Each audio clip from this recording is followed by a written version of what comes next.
Chapter 10। रात गहरी और स्थिर थी। मंदिर की अग्नि परीक्षा से लौटने के बाद आरव का शरीर थका हुआ और चोटों से भरा था, लेकिन उसकी आंखों में नई ऊर्जा की चमक थी। गांव ने उसका स्वागत नायक की तरह किया।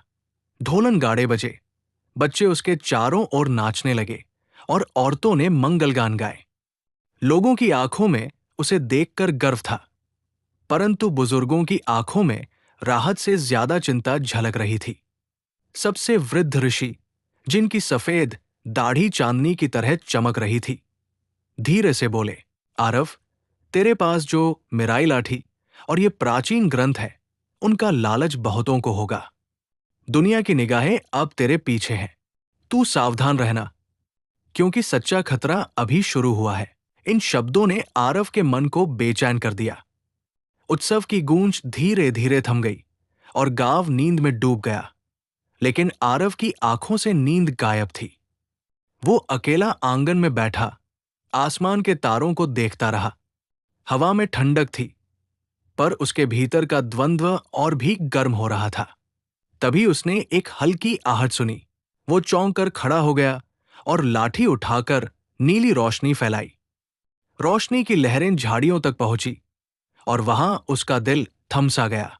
सामने उसका सबसे करीबी दोस्त, बचपन का साथी विहान, झुककर कागज पर कुछ लिख रहा था।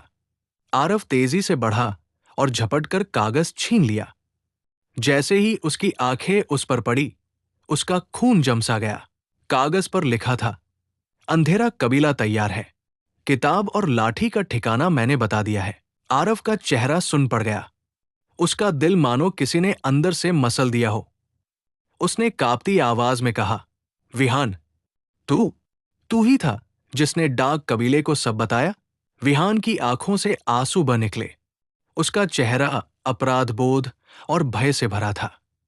वो कांपते हुए बोला, आरव, मैंने ये सब मजबूरी में किया। उन्होंने मेरी मां को कैद कर लिया है। उन्होंने कहा था कि अगर मैंने नहीं बताया तो वो उसे मार देंगे। मैं क्या करता? आरव के भीतर द्वंद्व छिड़ गया।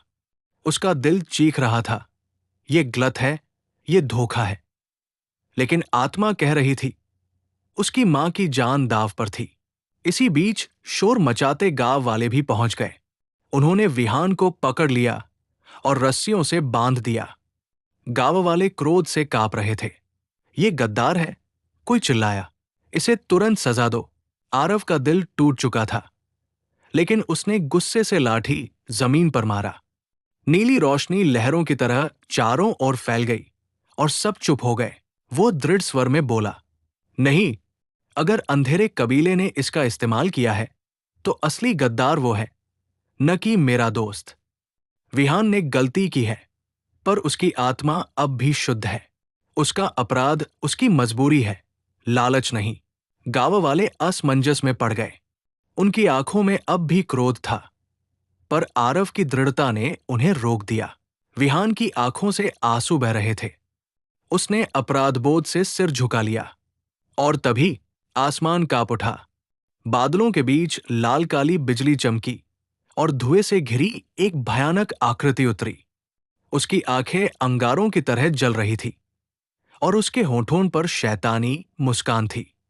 अंधेरे कबीले का दूध गांव के ऊपर मंडराता हुआ बोला, आरव, तेरा गांव अब हमारा अगला निशाना है। अगर तुझे इसे बचाना है तो अजय ढाल हमें सौंप दे। उसकी गूंजती आवाज ने गांव वालों के दिलों को दहला दिया। बच्चे रोने लगे, औरतें भय से चीख उठीं।